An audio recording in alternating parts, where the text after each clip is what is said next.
memberships in the description as well. So yeah, I am back, as you can see, in my beloved filming room. Yeah, I just haven't had access to use this room as much as we film in my room, but the light just isn't as good. It's just because like there's a window that faces the camera, and this so has good light, and also has such a light here sometimes, and it doesn't look weird on camera to me, but when I do it in my room, it kind of does. So yeah, I do the green screen here just because it's not a good background per se to do in this room. But yeah, I'm glad to have it back. I'm only going to do one video here today because it's already quite late. Today I'm back with yet another Irish facts video, but I'm not wearing green this time. But yeah, hopefully there's not any repeats. I honestly could not be sure what I did last time. I was kind of under pressure to think of something really fast, so that's the only thing I could think of. And yeah, the first fact, honestly, I think it's plain wrong, but it says the Republic of Ireland has 6 official counties, but I'm like, that's not right though, right? It has like 26 counties, and the north has 6 official, but I'm like, that doesn't really make sense. I'm not sure when this is written, but yeah.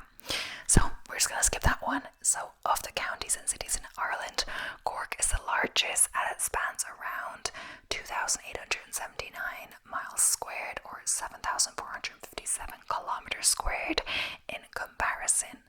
Louth is the smallest county with a size of approximately 322 miles squared, 836 kilometers squared, and is commonly referred to as the Wee County. I'm not sure if we really say we in Ireland, but yeah, it's more of a Scottish thing, but yeah, it can depend where you're from, I guess. So if you fancy an Ireland road trip, you're in luck. The country has many fantastic drives featuring rugged landscapes, and perhaps none are as great as the Wild Atlantic Way, which spans around 1,553 miles. It's the longest coastal route in the world, which many arguing is the most beautiful too, so you'll want to learn how to drive in Ireland. Wait, the longest coastal driving route in the world? Really?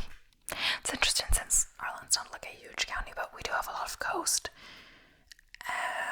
Yeah, you may already know this given its popularity, but Ireland is commonly referred to as the Emerald Isle. The nickname stems from the greenery found in the country's rolling hills and landscapes. Not to mention, the island is beautiful, and many may refer to it as a jewel, although this is my opinion. The person writing it, the statement, "It's always raining in Ireland," isn't just hyperbola. I'm not sure that's how you say it again, but it's like over exaggeration. Ireland is one of the wettest climates in Europe, which is primarily responsible for the greenery in the country. In fact, it once rained for over 40 consecutive days in 2007, and I can tell you that is definitely true. But honestly, it hasn't actually been raining that much lately at all. I haven't had a rainy run in ages. I guess that's going to depend when I go. Sometimes I go in the morning and then it rains in the afternoon, but sometimes I've been lucky where it's like really stormy in the evening, but it was fine in the morning, like lovely in the morning. But honestly, it's been really nice weather, if anything a bit too hot. Like, I'm trying to go out for my runs earlier because it's just so warm sometimes, you know. So included in Ireland's population of rugged landscapes are the Croagh Cliffs on Achill Island. The towering cliffs are 2,257 feet, 688 meters above the Atlantic Ocean, making them the 3rd highest cliffs in Europe. Yeah, I actually did want to do a marathon in Achill. It's in Mayo, I believe. But it was actually, not marathon, a half marathon, but it was sold out. I was kind of looking for a good half marathon to do, but it was sold out actually, and I think it just depends how many spaces there are, etc. But some sell out quicker than you would think. Some smaller races, or depending, if there's only a certain limit of how many then it permits, it sells out quick sometimes. And as well, the Dublin half marathon sold out at the end of June, I believe. End of May, I believe, this year actually. And last year it sold out at the start of August. So things are selling out quicker and quicker. I guess they have a limit on the capacity they can actually do, etc. So also, if there's any noise in the background, my brother is making his dinner. But there wasn't really a good time to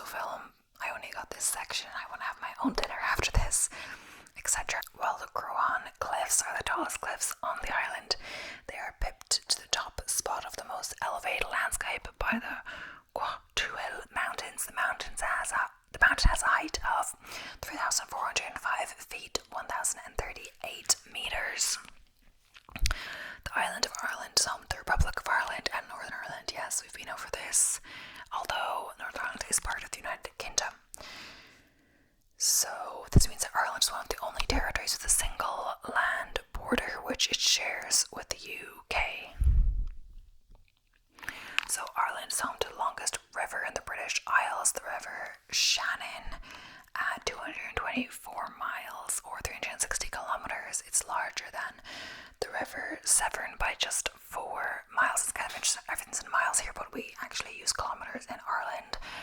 I'm not sure exactly when, but we used to have mile road signs and all of that, but then they were all converted to kilometers and we use the metric system, which I do say I prefer, but very just glad I'm used to it as well. Like a lot of people online I see, because in the UK they use miles as well as US and everything like that, so a lot of running content I see that always talking about miles per hour or miles per minutes per mile, but like in my head I kind of know what pace I'd be doing for, say, what pace I'd be doing for like my target marathon pace, all of that, like, but it's kind of like, I would, like, if I had to calculate like what if I was on pace or not in miles, it would kind of confuse me, I think. But yeah, so apart from rugged cliffs and mountains, you'll find that Ireland is dotted with tons of castles. While the official number isn't finalised yet, there are at least 20,000 castles in Ireland. Many are centuries old and some function as accommodation options today. Yes, lots of castles in Ireland. So one of the most fascinating or interesting facts about Ireland is that it's named after an ancient goddess. The name loosely translates to Eru in Old English and Era in modern Gaelic, and the latter is the name of the island in Gaelic or Irish or Gaelga. So you say Era and her sisters were a group of goddesses that are said to have ensured the ancient island was doing well. I don't think I knew about that actually. Yes, something about St. Patrick. We have a whole like kind of video, not a whole video on that, but about St. Patrick's Day. So, like St. Patrick origins, the now famous St. Patrick's Day parade didn't originate in Ireland. The first recorded parade took place in 1762 on American shores, and Irishmen that were part of the English army took to the streets of New York City to partake in the fiesta. The rest, as I say, is history. I'm just like listening to sounds from the kitchen. I'm like, what is going on? Like, I swear there's like voices, but like no one else is there except one person, so I'm like, what's going on? So yes, whether you're Irish or traveling to Ireland, you probably met dozens of Irish people whose surnames begin with O or Mac. These names and surnames have a lot of thought in them, as they're more than just random naming. The O predecessor in a surname means descent of. For example, O Murphy is a descendant of Murphy. Similar, Mac means son of. And it's interesting as well, I'm not sure if all schools are like this, but my school would translate our name into Irish. So like, I mean, like, say your name, your last name, I didn't really mind because that's kind of like the last name. If it was in Irish, I get it. But like, the first name, like I was named, they picked that name for me, and like, why did they translate it into Irish? And I didn't like the Irish version. And there's also like a word that sounded similar that would sometimes get called like a joke or whatever. But like, yeah, I'm like, yeah, I don't see why teachers think they can just like translate your name. The same thing in Spanish class. I swear the teacher was like translating all the Spanish names. It's things into Spanish. I'm like, it's a name, like you can call it the name, you know. Like in English, I wouldn't start translating everyone's name. While Ireland is commonly associated with the shamrock, it isn't the national symbol of Ireland. Unbelievable, right? Instead, the harp is the Irish national symbol. This means that Ireland has a distinction of being the only country using a musical instrument as a national symbol. While the Irish flag is thought to be associated with St. Patrick, it actually has no association with him. The flag was drawn using the French flag as inspiration during the French Revolution, and the colours on it all represent something of significance. The green represents Ireland's Gaelic traditions, the orange represents the William of Orange, and the white symbolises the chase for peace between the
residents living on the island. Around 80 million people globally claim to have Irish blood while living in other countries. Many of them are descendants of the 9 to 10 million people that emigrated from the country in the early 1700s. The longest place name in Ireland is, and I'm going to try to say it, but I'm going to fail,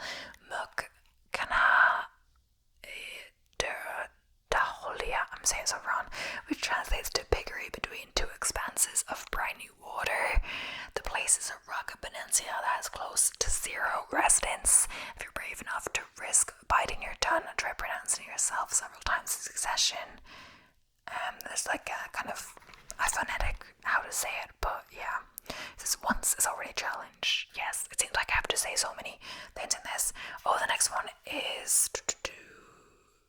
Eurovision, but this is actually inaccurate because Ireland did have the most Eurovision's wins until I believe 2023, when Sweden is now, they both have 7. And this year I thought it was an interesting song choice. We had Bambi Thug, but I think I read a comment somewhere on YouTube, they're like, Ireland are just trying to win with this song. Maybe it was before the final, but honestly, we didn't actually do that bad with Bambi Thug. We came like 6th or something, which is better than we've done in probably like years. But yeah, we got Jedward, Dustin the Turkey, all of those, but we had some really good years in the 90s. We won like a few years in a row, or something, like 2 years, then lost 1 year, then won again, something, I don't know what it was like a great streak. But we haven't won in like 25 years, I believe, or something, so yeah. So an Irish chat show that goes by The Late Late Show is the second longest running talk show in the world. It's been airing every Friday evening since 1962, and it's second only to The Night Show from the USA. Okay, hopefully it's not too dark in this video now. So, while Ireland is the home of Guinness beer, it's only 3rd in terms of total Guinness pints consumed per year. The British and Nigerian nations are the largest consumers of the beer brand. Keep in mind that the two countries have way more citizens than Ireland. Apparently Guinness is supposed to taste worse the further you get from Dublin or something like that. So, sticking with Guinness, you may be wondering if the beer brand has anything to do with the Guinness Book of World Records. The answer is yes, these two are related, and this is one of the most fun facts about Ireland. Back in the 1950s, Sir Hugh Beaver was a managing director of Guinness. He got into an argument with friends regarding the fastest game bird. Realizing that no one was conceded in defeat, they turned to books. Unfortunately, there was no such books with the records found in the Guinness Book of World Records today, and there and then the idea was born. I didn't actually know that. So talking about records, this made a record on its own. Back in 1759, the founder of the Guinness beer brand signed a lease for 9,000 years. The brand's been on that side for over 200 successful years. Can this continue for another 8,700 plus years? Who knows? Reaching your 100th birthday is an iconic achievement that most people don't reach. A typical celebration of reaching a century of living is cake and time spent with loved ones. In Ireland, this is a big deal, big enough for you to receive recognition from the country's president. On your 100th birthday, you get a letter and €2,540 as part of the centenarian bounty. Afterwards, citizens get a letter and a commemorative coin on each subsequent birthday, and I feel like that may have appeared in some other video we did, etc. So people with ovidiophobia rejoice. Ireland is one of the few countries in the world without snakes. It's not because St. Patrick banished snakes for religious purposes. Most snakes can't swim, so they can't make the journey to Ireland from Britain. Okay, so this is one of the more interesting, cool facts that blew my mind when I first learned about it. So this is the author, of course. The first ever divorce in Ireland took place in January 1997 after a referendum vote to remove the constitutional prohibition on divorce in the country, and I didn't actually know that. So while Ireland is well known for its love of alcohol, the country isn't a fan of seeing anyone drunk in public. In fact, being drunk in public spaces to the point where you may be a danger to yourself or anyone else is illegal. Punishment includes having your drink confiscated by the police and a possible fine. Well, place, not a big thin pub. Fine, perhaps. While in alcohol, Ireland is a pub dating back to 900 AD, indicating that the Emerald Isles' reputation isn't new. Sean's Bar in Athlone is the oldest pub in Ireland, and some argue that it's the oldest in the world. We might have had this in a different video. There's definitely a big drinking culture in Ireland, as in the UK and other countries, etc. Lots of pubs, like you joke that like a place will have one shop, one something else, but like 3 pubs, etc. So that could be kind of true, but yeah. Despite their reputation, the Irish has no problem going without alcohol. They are, of course, the 3rd largest tea consumer per capita. The stereotype that Ireland is a large population of redheads isn't precisely true, but it isn't a lie either. While Ireland doesn't have the largest redhead population worldwide, it's the highest number of redheads per capita globally. At least 9% of the Irish population are redheads. I've heard of that one more than I've seen it. I don't actually know that many people growing up and stuff in school that were redheads. Or any, really. Ireland holds the distinction of being the only nation to have had 2 female presidents, which is a considerable feat given some countries haven't even had one. Wait, really? I'm not sure if this is still valid to today's date, but that's actually insane. I know we had 2 presidents, but I didn't know we're the only one to do so, you know. Among Ireland's impressive cliffs are the world's most famous cliffs, Cliffs of Moher, a must-see famous Irish landmark. Not only are these towering cliffs famous amongst travellers, but they're also well known in Hollywood. They have previously been Ireland filming locations for movies such as Harry Potter and the Half-Blood Prince, Snow White and the Huntsman, and more. I knew about Harry Potter, but not about the others. And yeah, I was trying to see if I went there, not that recently, but like last July or so about a year ago, and I was trying to see, like, look at where Harry Potter was filmed. So yeah, Ireland has seen many inventions come from the country in the past centuries. Some of Ireland's most innovative creations include colour photography, flavoured crisps, whiskey distilling, hollow needles for syringes, and more. While Ireland is home to many species thanks to its secluded location, it's an exciting mix of wildlife. This group includes the wallabies that have an entire island to themselves. One of the most random facts about Ireland. Wait, wallabies? Didn't think we had those. Have I talked about this? These wallabies can be found on the private Lambay Island, were brought between the 1950s and 1960s by the family that owned the island.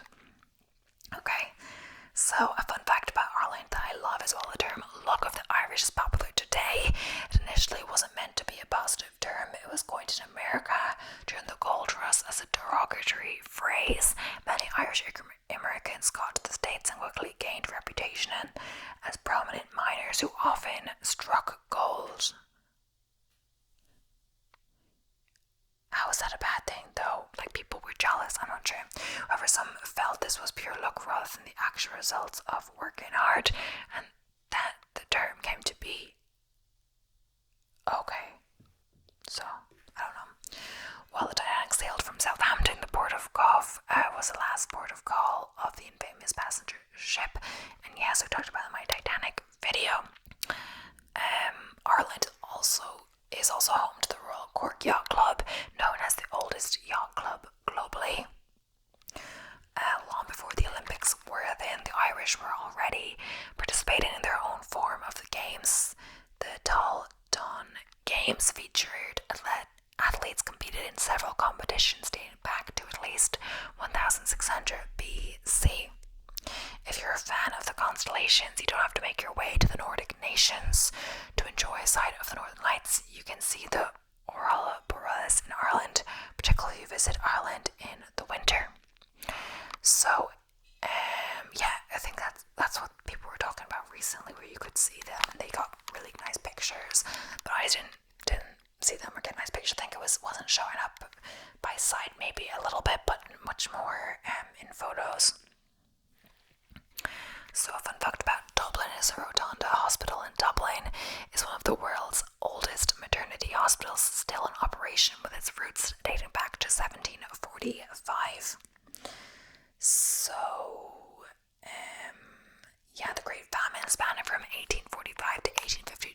tragically took about 1 million lives. The main cause of the Great Hunger was potato blight, a fungal infection that ruined Ireland's most vital crop. The worst affected areas of the west and south, where Irish was the most commonly spoken language.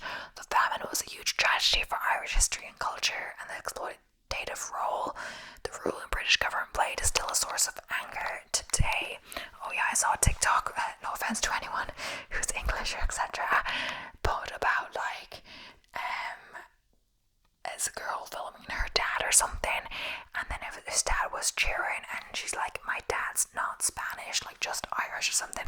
So apparently a lot of Irish people were celebrating because Spain won the Euros. That's last night when I filmed it now, because I film on Monday. But yeah, some people are in the comments are like, oh yeah, my family or the Irish celebrate more when England lose than when Ireland win. I don't know, some people still have some, resentment against them. But yeah, what was I gonna say? Yeah, the population being so sad, it's not funny. It's weird how it was like nearly, the population was like actually nearly 9 million in the Great Famine, and now our population is like close to 5 million or something like that. And it's not everyone died, it's a lot of people emigrated as well, but people were dying on the boat over, etc. It used to be a big deal on a boat journey over to the United States, and a lot of people died on the boat in transit, etc. So yeah, some repeats. So a real four-leaf clover can only be from the white clover plant, Trifolium repens. The four-leaf clover are basically the national symbol of Ireland. Well, not really. It's pretty rare. The fourth leaf can be found in about 1 in 5,000 of its shamrocks. It's not clear where the good luck part originated. Irish stew is the national dish of Ireland and traditionally includes mutton, the meat of adult sheep. Irish stew has been recognised since about 1800. Mutton was an important ingredient as sheep were so vital for wool and dairy, and the long, slow cooking time allowed tougher cuts of meats to be used to be transformed into something delicious. So yeah, when you think of like fun, like cultural, like foods that different cultures have, Ireland honestly doesn't have a lot of fun things. I think one of the main things would be Irish stew, and then like I can't think of that many. People say cabbage, like some of the stuff is like not real Irish foods, like Americanized Irish dishes, etc. And it's more like American blogs and people are giving the recipes who might not be traditional. Oh yeah, soda bread is definitely one. Like people would have a soup and soda bread that's not vegan either. Obviously not all of things are vegan. It's hard to think of things that are actually, yeah, something with cabbage, like a lot of mashed potatoes, stuff like that. Colcannon or something was like cabbage and mash, I believe, and butter. But yeah, so the lease for the Guinness Brewery was signed in 1759 for 9,000 years. You can't talk about fun facts about Ireland without mentioning Guinness, can you? Guinness now owns the property, however, and the lease is no longer valid. Another fun fact, despite being referred to as the black stuff, Guinness is actually ruby red. Hold your pint up to light next time you have a drop if you don't believe us. And yeah, I don't really like Guinness. I know it's blasphemy to admit. I remember once I was in Belfast, I was on a free walking tour, and I mentioned I didn't actually like Guinness. So like, it's always been strange. I was from Galway on a free walking tour, but like, why not?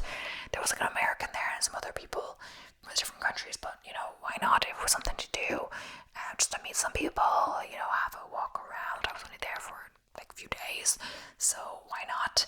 And better than just stand up by myself. But then when you go for a walking tour in Ireland, when you're Irish, they seem to keep like, you know, mentioning at you, etc.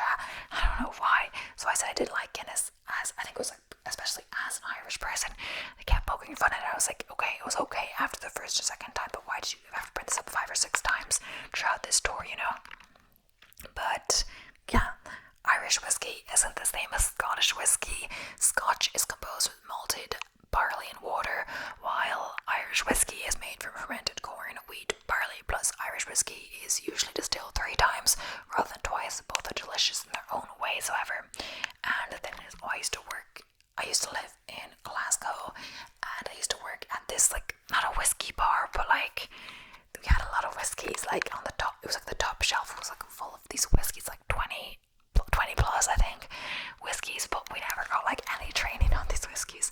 So if people knew what they wanted, we would do the whiskey, you know. People are very particular about the whiskey. You can ask if they want ice or water, they'll tell you, but it's like usually on the side. I wouldn't start putting water into someone's whiskey, you know, in case you did it wrong and they'd want another one, etc.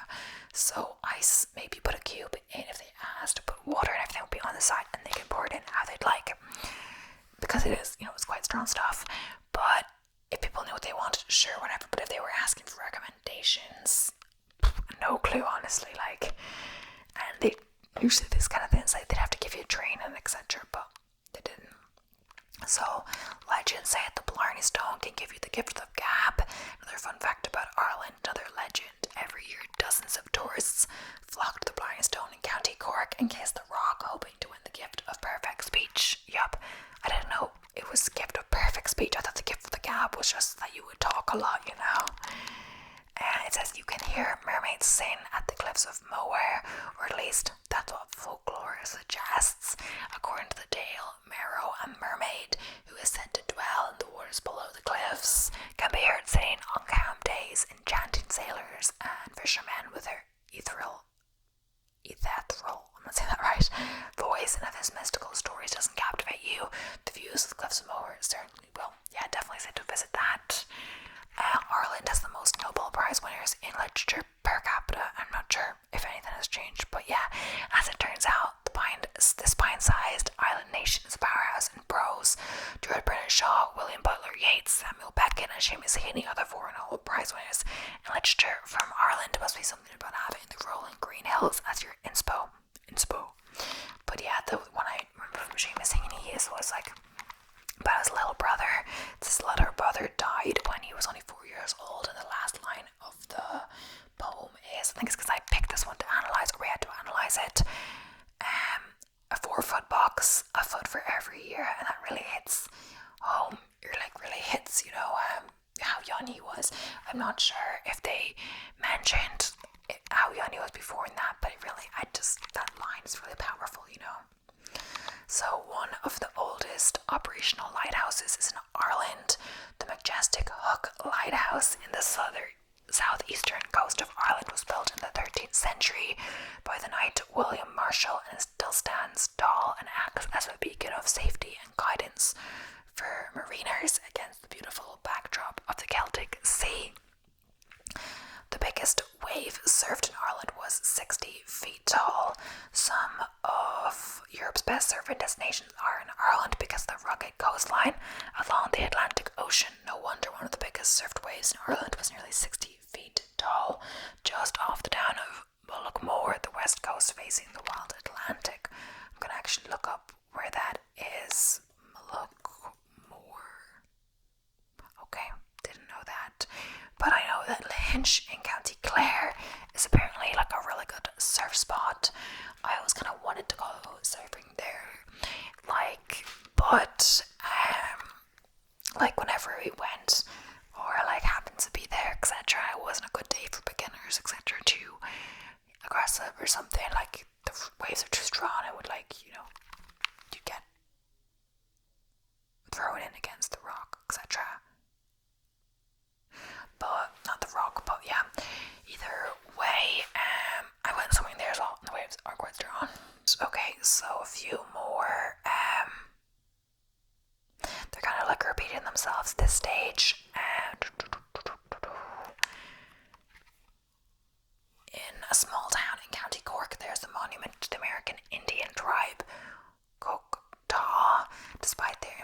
him, but received permission to send only £1,000.